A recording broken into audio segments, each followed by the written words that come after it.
Hola y bienvenidos a todos a un nuevo episodio de Hablando y Ya con Aleja.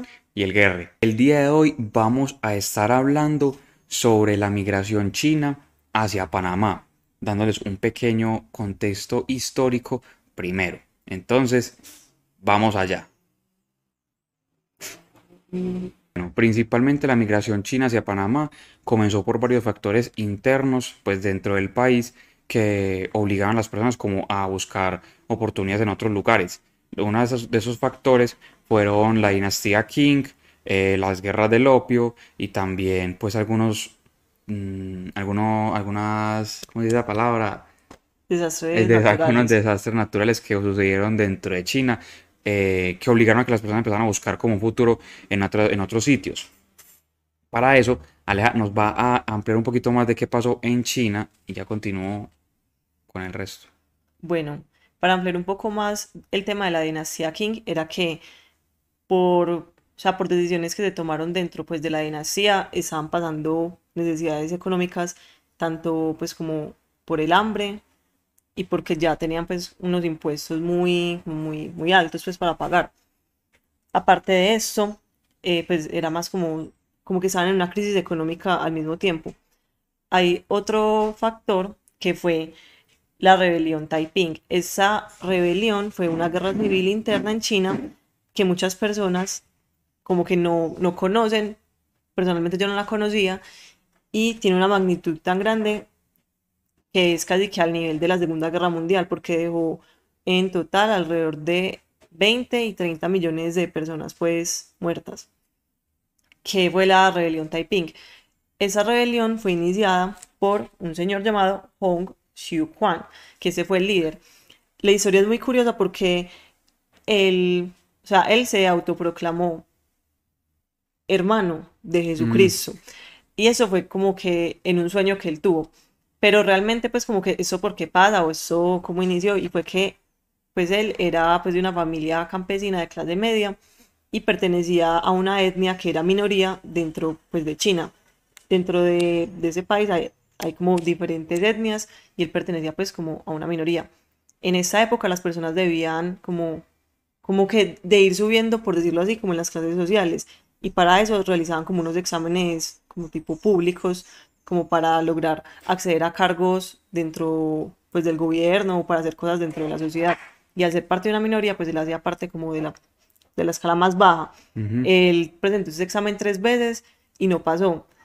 Y en la historia cuentan que él había conocido a un tipo que era un misionero que le había presentado como una información, como panfletos que hablaban sobre la religión, sobre Cristo y todo eso. Él nunca le prestó atención a eso, pero él lo guardó. Posteriormente pasó lo del tercer examen de admisión, no pasó, o sea que él no podía escalar como a nivel social, pues por eso. Ya ahí es que tiene este sueño donde le dicen que él es el hermano de Jesús.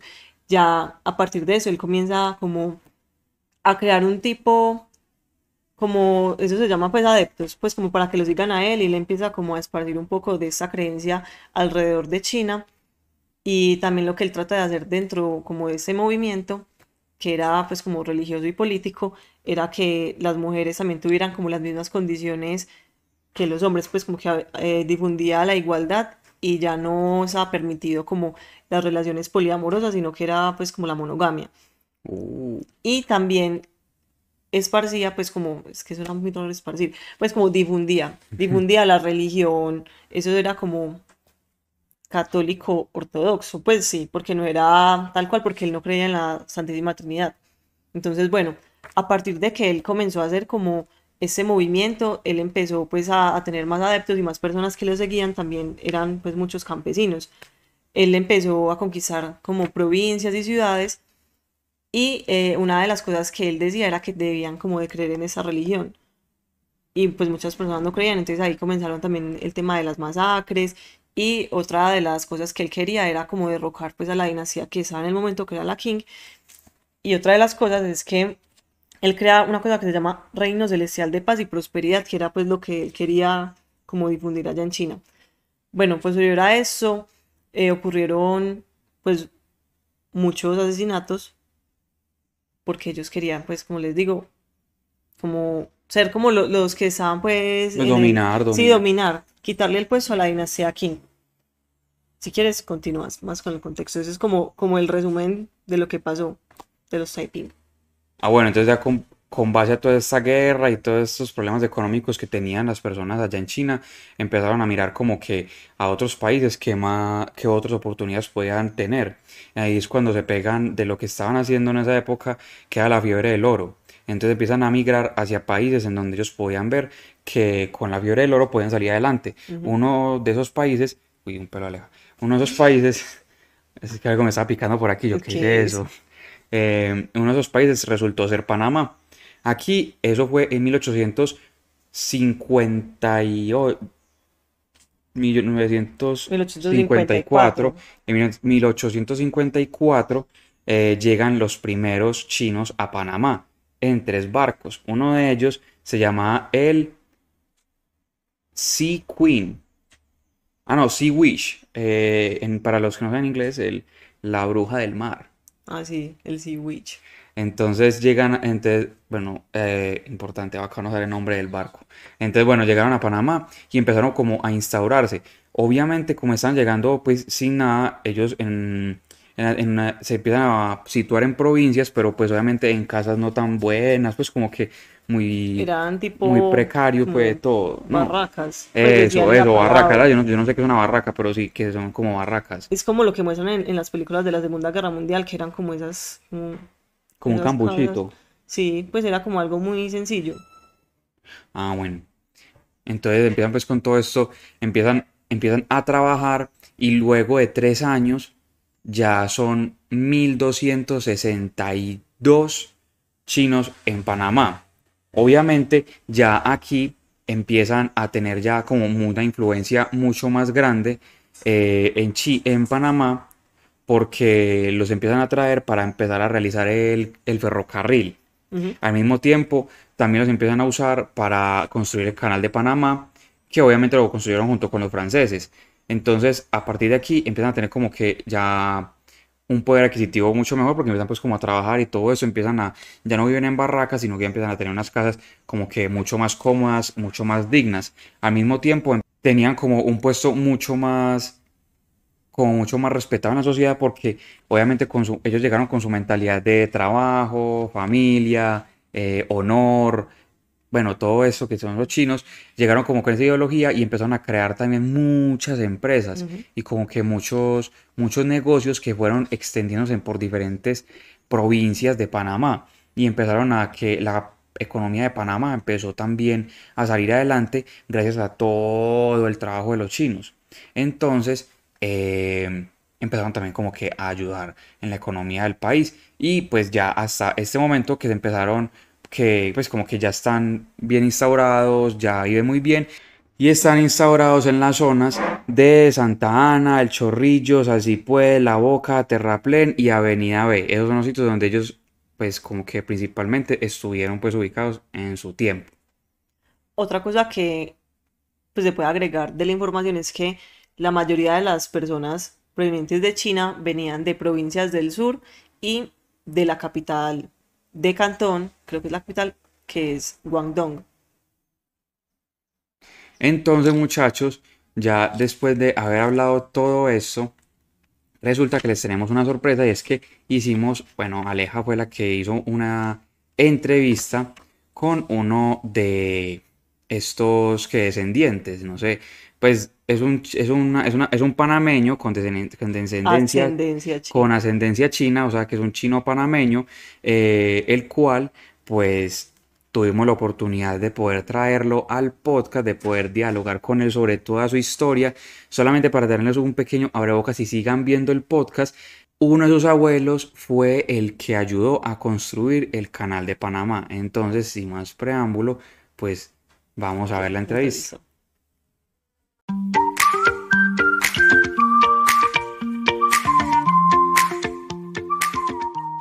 Hola y bienvenidos a todos a un capítulo más de Hablando y Ya con Aleja y El Guerre.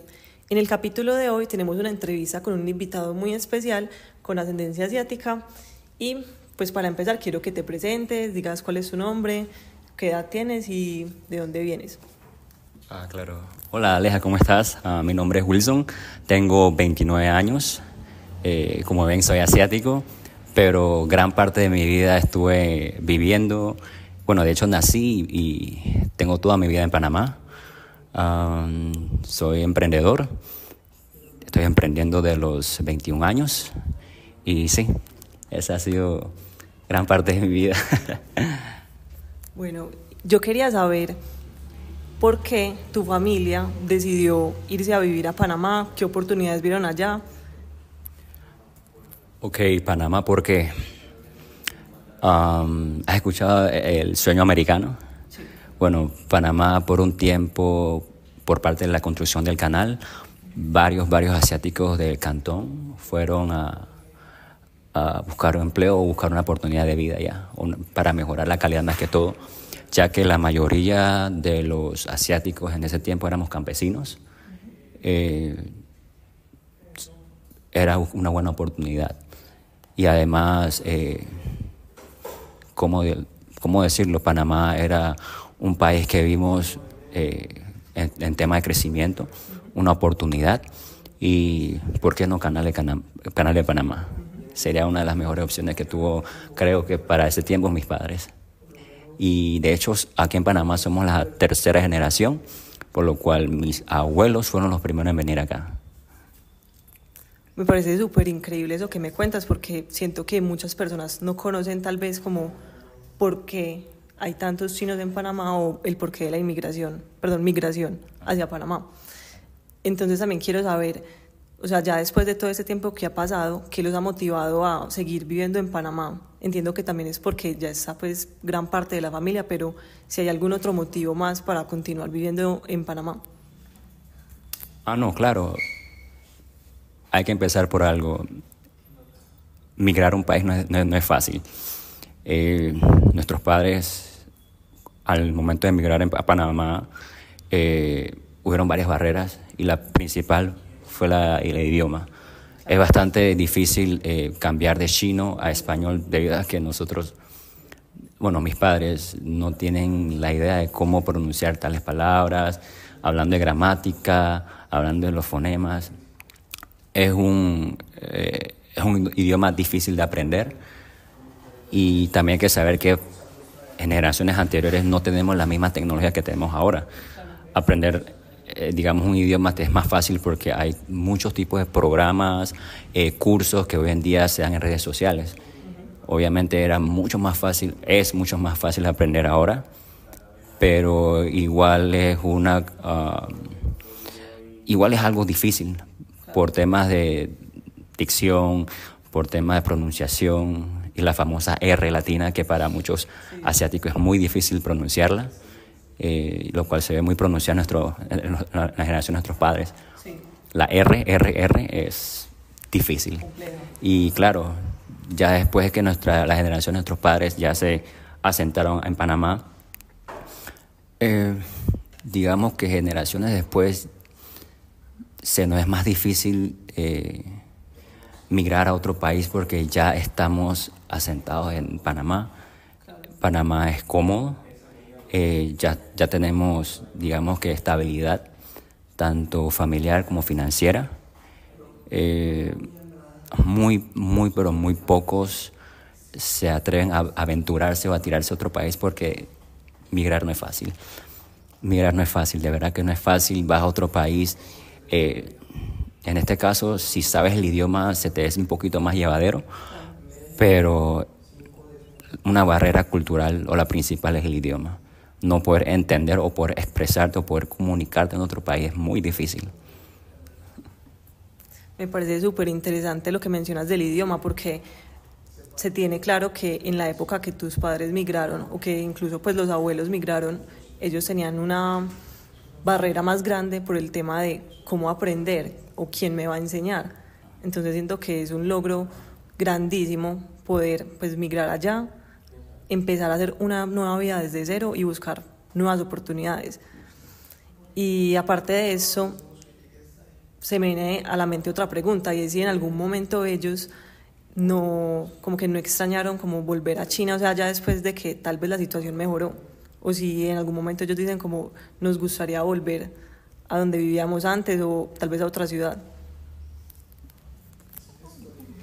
Bueno, digamos que para la generación de nuestros abuelos y padres, la gran mayoría éramos campesinos.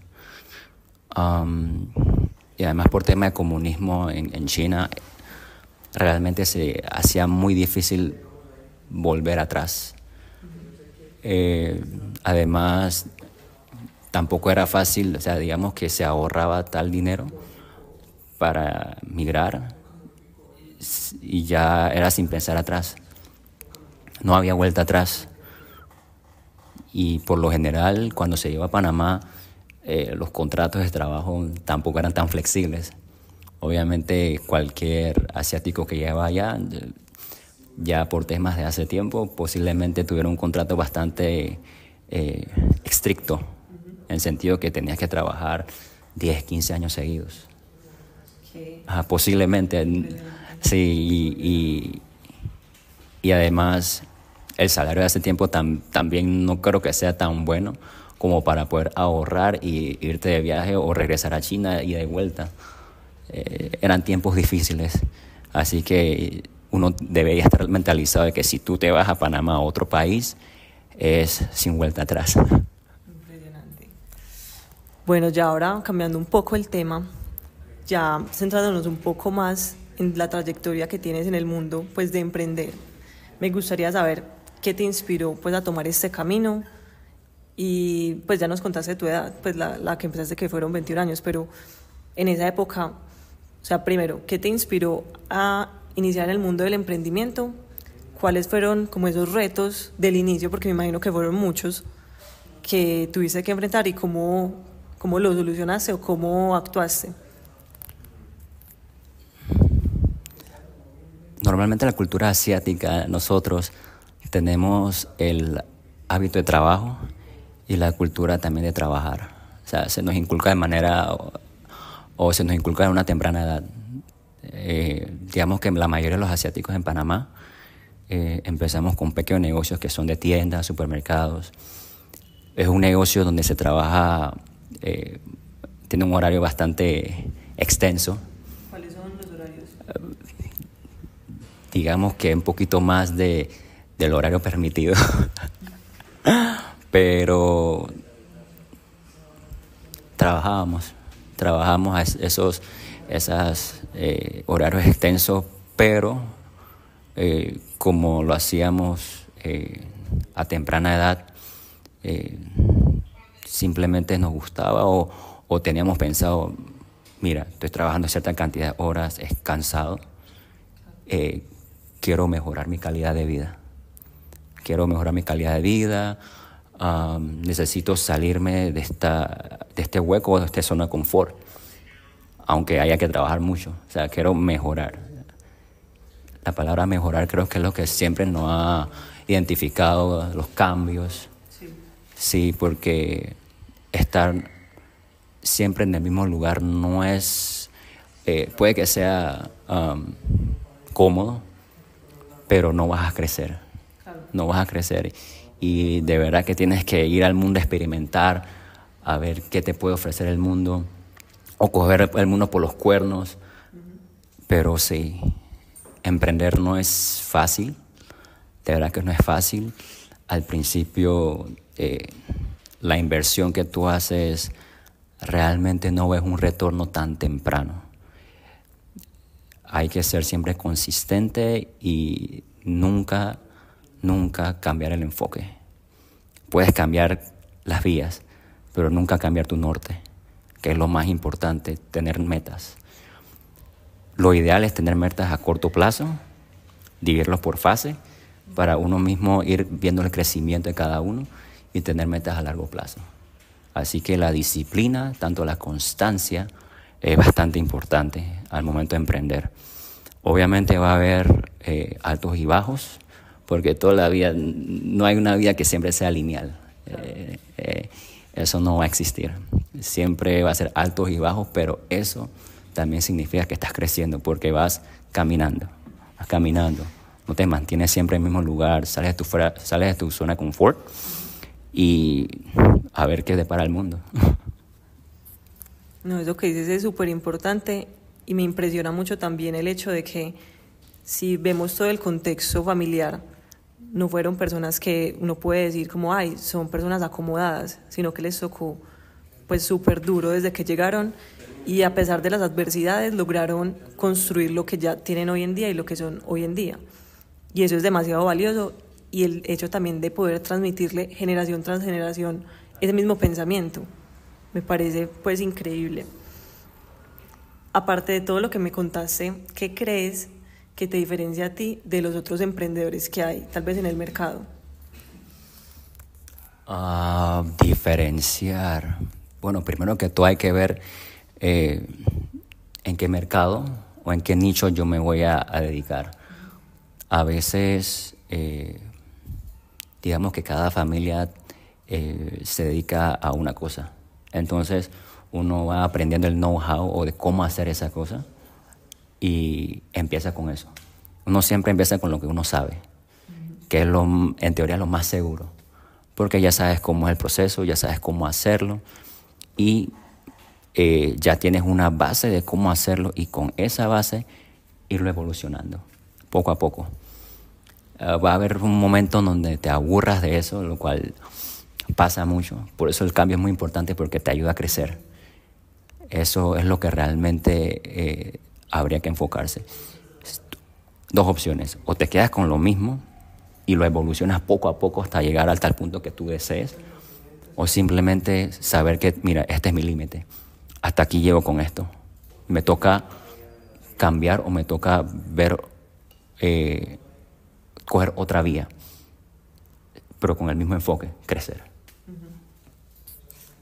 Me parece muy, muy bacano todas esas cosas que nos estás diciendo porque siento que para otros jóvenes emprendedores son consejos súper valiosos y también me gustaría como preguntarte otra cosa que mencionaste y es uno cómo puede descubrir qué es lo que ya sabe, o sea, como porque tú mencionas que empezar con las cosas que uno ya sabe, pero digamos si uno tal vez no tiene muy claro como, uy, yo qué sé o para qué soy bueno, cómo descubrir eso, cómo descubrir tal vez ese propósito.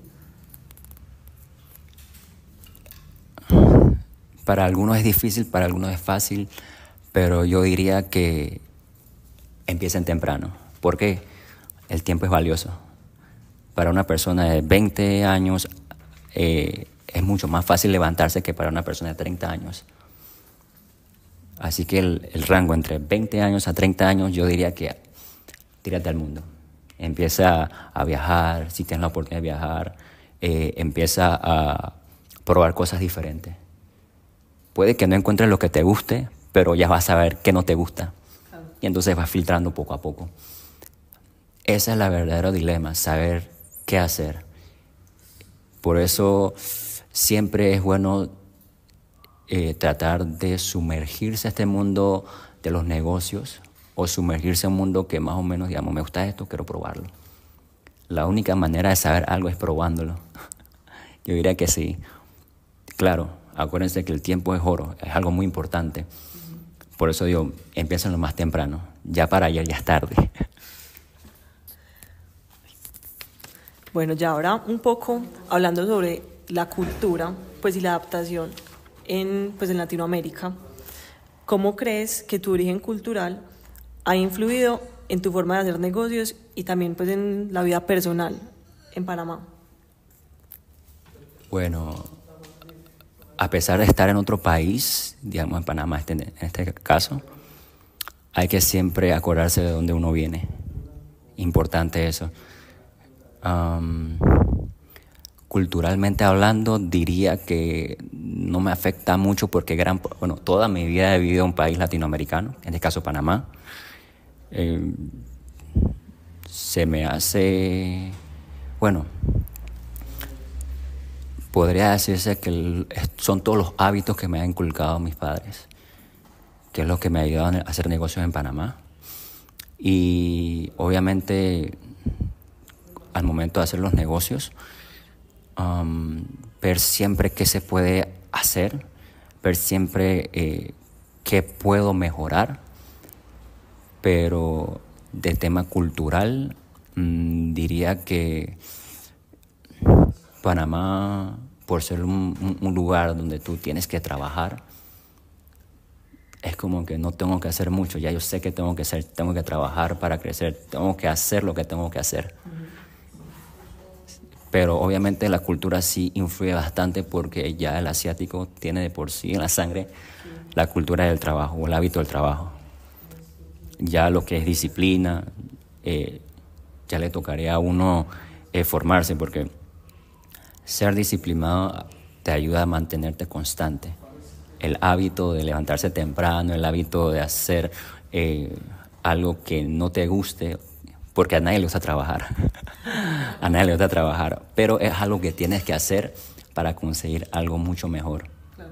Así que yo recomendaría tener el hábito de hacer algo que tengas que hacer y después hacer algo que quieras hacer.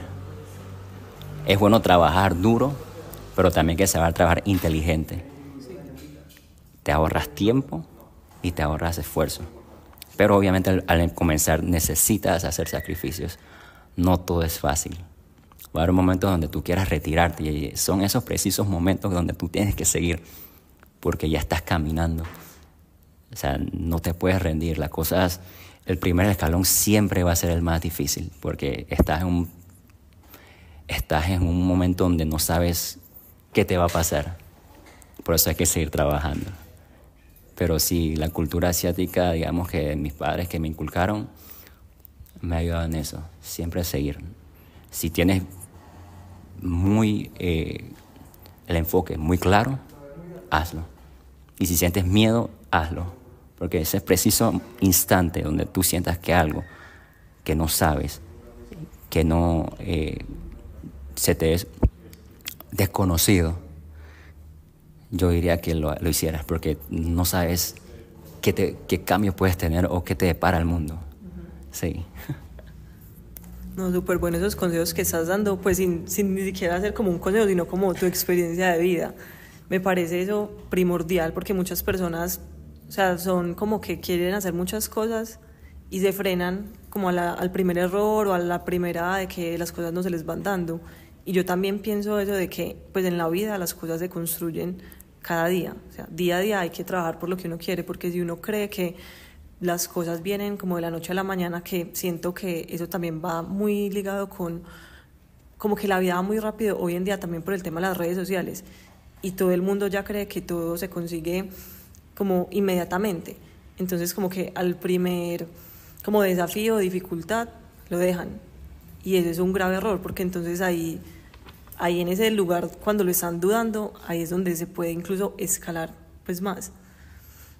Bueno, ya ahora, otra pregunta que te quería hacer, que tiene que ver también con el tema de la disciplina y el trabajo duro. Yo tengo entendido, y he escuchado una frase, la siguiente frase es, no importa qué tan rápido uno crea que está haciendo las cosas, siempre va a haber un chino que lo está haciendo más rápido que uno. Entonces, como pues sí, teniendo en cuenta pues eso que dicen, ¿cómo crees y cómo manejas el equilibrio entre el trabajo y la vida personal para tener pues una buena salud mental y no pues tener como sufrimientos? Eso lo del balance, créame, es bastante difícil. Mira que aún a mi edad me cuesta balancear. Tengo la mente sumergida en el trabajo, siempre es trabajo, pero sí recomiendo que tenga un balance. El cansancio físico se recupera durmiendo, pero el cansancio mental es otra cosa, es otro nivel. La salud mental es muy importante. El cansancio mental no se arregla de un día para otro, toma tiempo. Y a veces, créame, cuando algo no sale, el estrés se acumula demasiado, porque realmente nadie tiene un manual de cómo hacer unas cosas. Y entonces toca a uno ver las soluciones, y al buscar soluciones y probarlos, porque eso es prueba y error, ensayo y error, no todo te va a salir a la primera. Pero sí, no todo es fácil. Hay que trabajar. Pero obviamente también hay que pensar, mira, ya trabajaste, digamos, X cantidad de días, X cantidad de meses, ya trabajaste cierta cantidad de años. darse un pequeño lujo no es malo. De hecho, es bueno que descanses cierto tiempo. ¿Por qué? Al descansar, tu mente se refresca y al momento de regresar a trabajar tienes ideas más frescas. A veces cuando uno está trabajando y no puede, digamos, salir de una situación donde generes mucho estrés, lo mejor es parar un rato. Sí, paren un rato, salgan afuera, tomen un poquito de aire, respiren. A veces siempre pensar lo básico, cómo arreglar las cosas de manera más básica. Sí. No llevarlo a un problema tan complejo, porque realmente los problemas siempre van a estar. No hay un gran problema, solo una gran solución. Con eso que dices de no llevar los problemas como pues con soluciones así súper elaboradas, siento que eso personalmente me pasa, como que muchas veces uno por querer solucionar algo, elabora algo pues que otra persona dice como que pues usted por qué hizo eso así, o sea, lo podía hacer de esa manera más fácil, y es porque una vez tiene como que en la mente como un mar de ideas, y por el hecho también de estar uno ya saturado mentalmente, porque también sé que es estar saturado mentalmente y físicamente, y es muy complejo salir de ahí y darse cuenta de que hay que descansar, porque es que es muy importante el tema de la productividad, pero siento que hay un punto en la vida donde uno debe como de tomar conciencia de lo que decías, de que la salud mental es lo más primordial, porque uno puede tener, no sé, todo en la vida, el trabajo, dinero, oportunidades, pero sin salud mental no tienes nada. Y es eso, tampoco llegar a esos extremos de uno llegarse a enfermar y terminar ya tomando medicamentos o incluso pues terminar con su vida. ¿Y por qué te hago esas preguntas? Porque uno ve mucho el tema en China o en países asiáticos donde se les incentiva mucho pues a ser muy productivos, a trabajar duro, a esforzarse y a dar como el kilómetro más, la milla más, pero o sea, como que otras cosas uno puede hacer para seguir siendo productivo sin llegar a afectar, o sea, la salud mental. Entonces también, ¿tú qué cosas haces como actividad física, meditación o como algo en específico, un ritual que tengas que haces como para como bajar todo, como estar más sereno? Gimnasio es uno de los primeros, una primera actividad física que hago, no para estar fuerte, simplemente para poder desestresarme. También recomiendo actividades deportivas porque no se siente la presión de tener que hacerlo, porque es como algo que te divierte, es algo lúdico, vas porque en verdad quieres divertirte y realmente no lo sientes como otra rutina más que tienes que hacer en tu día. Por eso sí recomiendo los deportes, tengan pasatiempos y de vez en cuando aprendan a organizar su tiempo. No permitir que el trabajo les quite tiempo para ir a hacer otras cosas.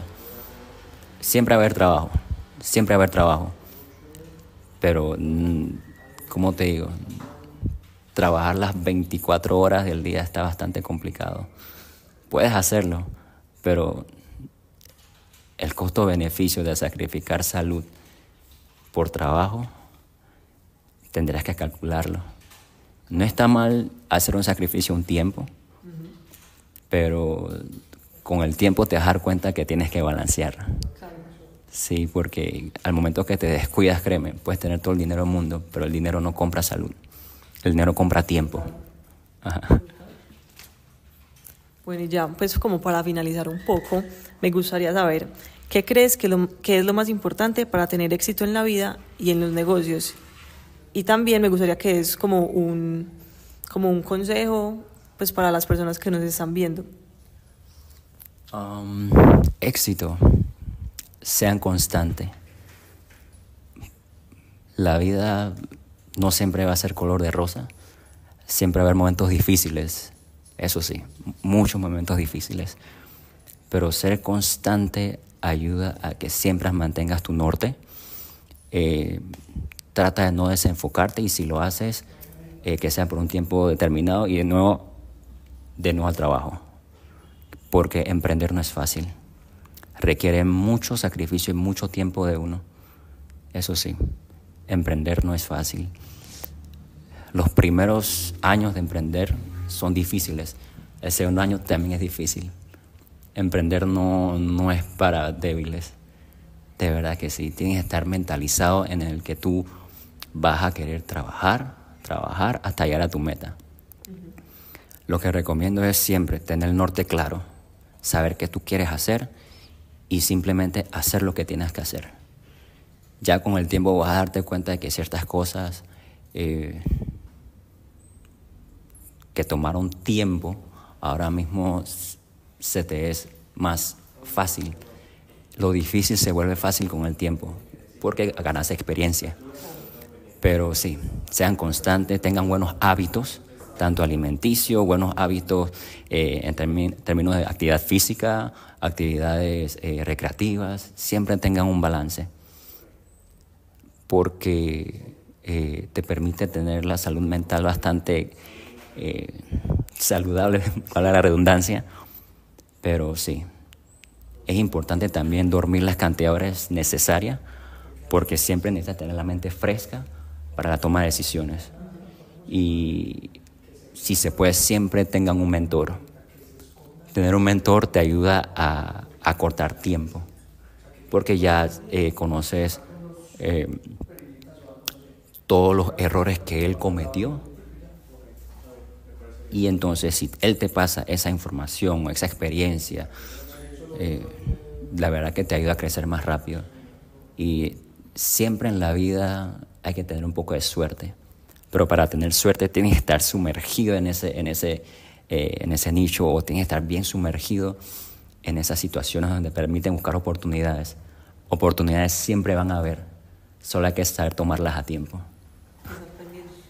Sí, con el tiempo, cuando estás en este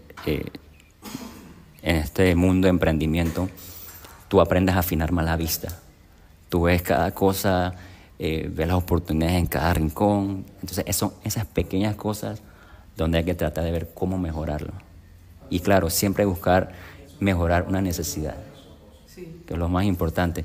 No hacer lo mismo que hacen todo el mundo. Entonces sería uno más del mercado. Siempre diferenciarte, darle un valor agregado a lo que tú haces. Ser diferente no es malo. Bueno, Wilson, muchas gracias por estar acá conmigo hoy, por brindarme tu tiempo, porque sé que es muy valioso. Y bueno, recuerden que estamos en YouTube, en Spotify, en TikTok, en Facebook, como Hablando y Ya. Si tienen alguna historia o algún comentario sobre algo que quieran que hablemos acá, recuerden que nos pueden escribir a nuestro correo hablandoya@gmail.com, o nos pueden también escribir a nuestro DM. Nos vemos en un próximo episodio y... ¿Cómo es que decimos? 再见，Jackie。再见。